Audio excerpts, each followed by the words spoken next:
gajjenne Oromoo maali tuffachuuni baruuf qaalii ta'a waan hin taane dubbachuuni dargaggoo Oromoo qeerroon badanne wayiifuu kan likkii nu galchuu hidha likkii galee ofiifuu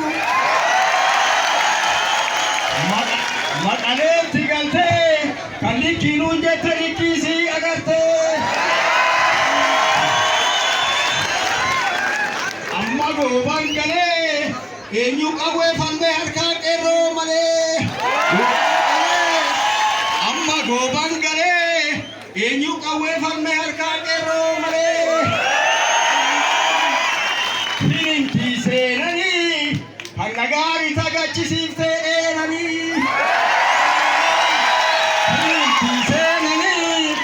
hinintii seenanii kan nagaarii tagachisiiftee eenanii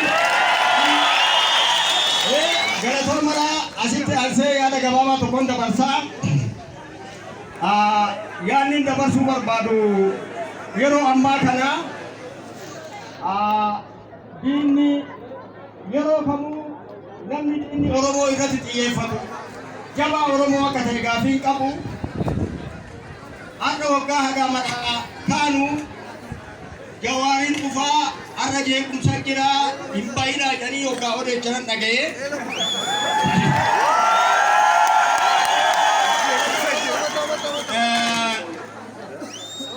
nama namni keenya diinni alagaan sodaatu jabaa keenya ta'uu kan beennuni sodaa alagaatirraa kaanee jabaa keenya beeku. Wanni dhaamsa dabarsuu barbaadu warra Oromoo ta'aniif dhaamsa dabarsuu barbaadu Oromoo jaalatanii jabaa Oromoo jibbuun hin ta'u. Jabaa Oromoodhaa jibbuun Oromoo jibbuudhaan addaan bahee hin laalamu. Oromoodhaan walii galuuf jabaa Oromootiin walii galuun barbaachisaadha. Kanaafuu warri Oromoodhaan walii galuu barbaadan warri filannatii Oromoo barbaadan hundi keessanuu jabaa Oromoo